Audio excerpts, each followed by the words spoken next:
naman ang nasa kabila. So what will happen? Alam naman nila ang possibility niya na it's just a matter of months actually. Kung manalo si Inday pagka-presidente, saan ito pulutin itong mga to? May. Ambil akong bag. Ubos ito. Kaya kailangan si... Sorry, trabaho mo nila yan. Kailangan Makinig ka lang. pigilan na yun. Hindi lang pigilan si Inday. Tatakbo ng presidente yan. Lalo na ngayon, nag-generate tuloy ng simpatiya. Putang inang mag-plus yan. Pag ilang months na, ibang presidente na naman, saan ito pupulutin itong mga to? Ang problema, katrabaho lang ito, I happen to be, ako, naiintindihan ko. Kaya, sinabi ko, this madness has to end. Sino kasama niyo dyan, ma'am? Hindi pa sinasabi. Ano lang kasi is,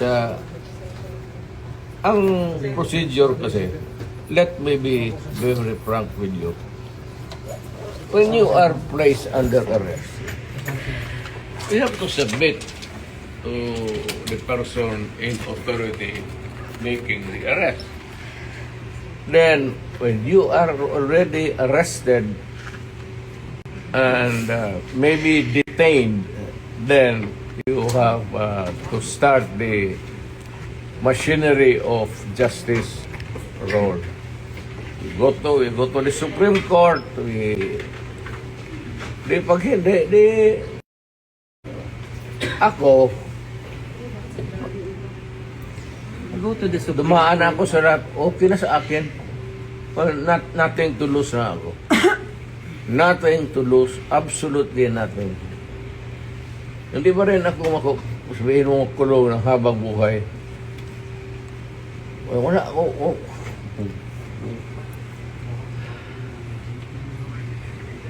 Inciting to sedition.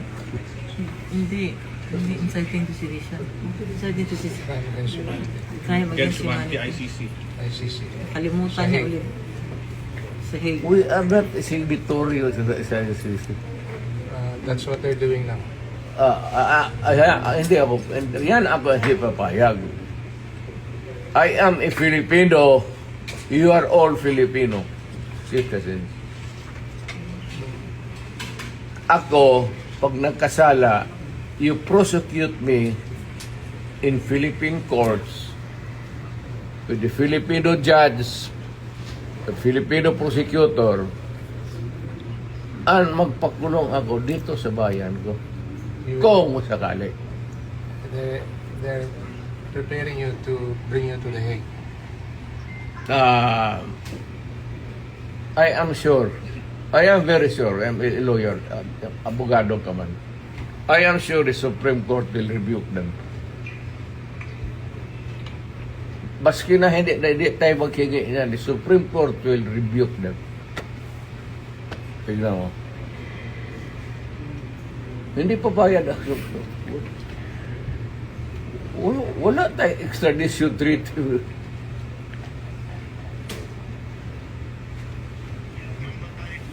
At saka na-withdraw na tayo. Bakit mo ako dadalhin doon sa international body na hindi na tayo bibro? That's a big question. Kaya nga, ano ito sila sa Supreme Court, tignan mo. Whether rightly or wrongly ang decision na mag-withdraw tayo sa ICC, the fact that we are already not a member. So, dapat intindihin ng mga abogado yan, pati sila, they should, ay ko naman, Director, ask them seriously again. Kasi, malapit ka na mag-retire. So, just ask them sigurado ba kayo dito? Kasi hindi na tayo membro ng ICC.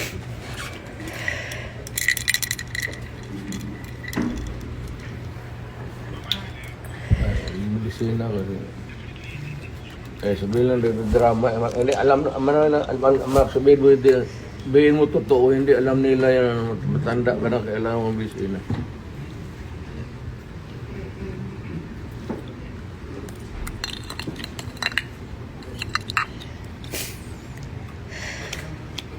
Sabihin mo sa inyo, sabihin mo sa nagdadala ng kaso dito. Sir, huwagan mo sila, sabihin mo. Ano ba to?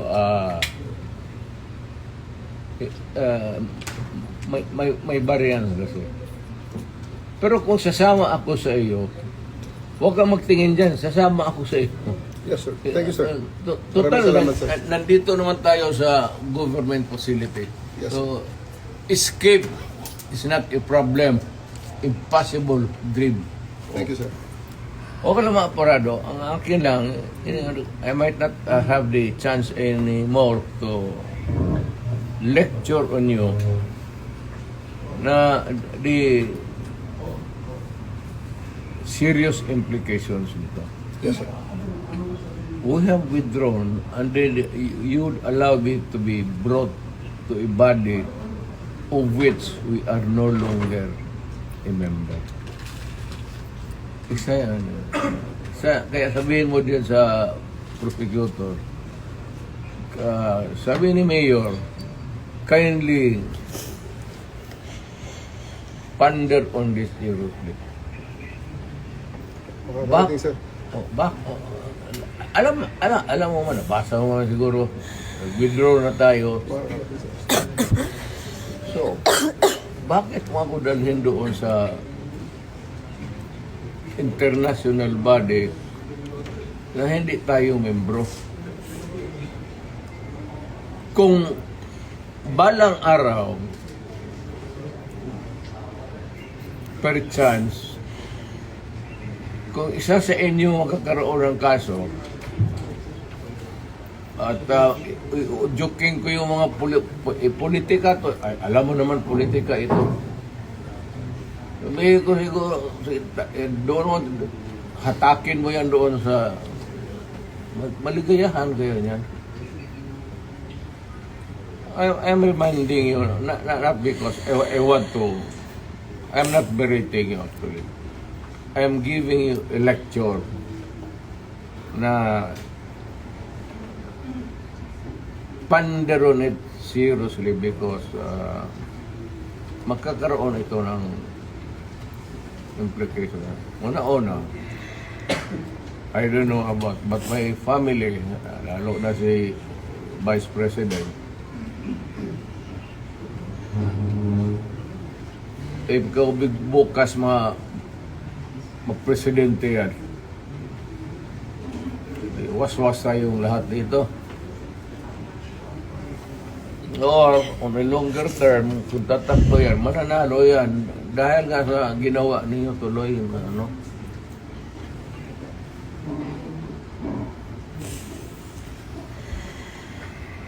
Hindi kasi ako ang nakiusap. Kung ako ang kausap mo kanina sabihin ko sa iyo kutsi mo, dali.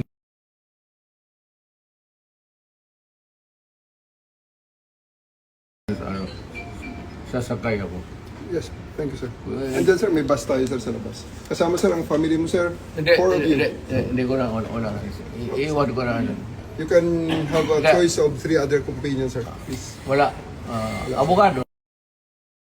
Yes, sir. Wala man kayo ano. Wala. What's the worst that, kasi ito rin, what's the worst that they can, Hague. malayo masyado yung Hague. Kaya doon ka nga dalahin eh. They're actually breaking you today. Yun ang sinabi ni General Torre. That is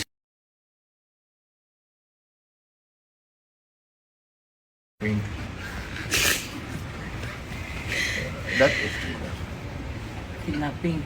kidnapping. We just answer that, Mr. President, on the proper forum. Andito naman mga abogado niyo. Okay lang siguro. Kaya nga, but sabihin mo yung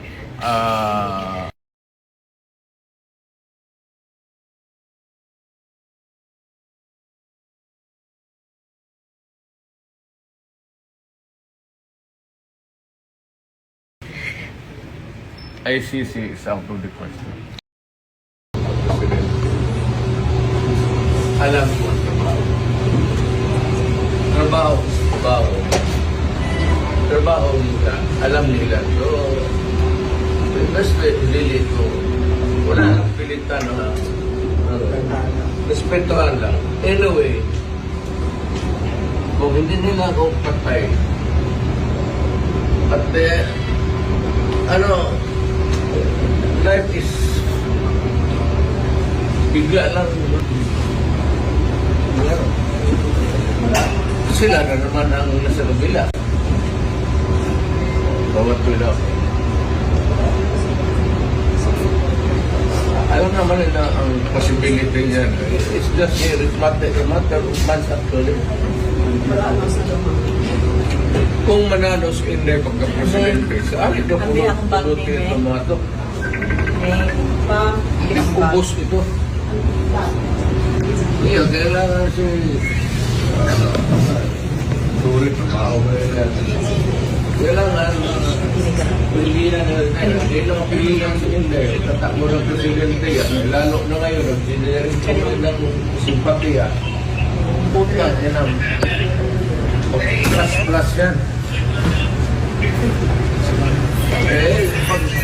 Ilang months na, ibang presidente na naman, isaan ito pupulutin ito. Ang problema, katrabaho lang ito, happen to be, ako, naiintindihan ko. Kaya, sinabi ko, this madness has to end. Ano lang kasi sa ang procedure kasi, let me be very frank with you. When you are placed under arrest, imaan ang pagkapresidente. Alam ko ang trabaho. Yan po yung video kanina na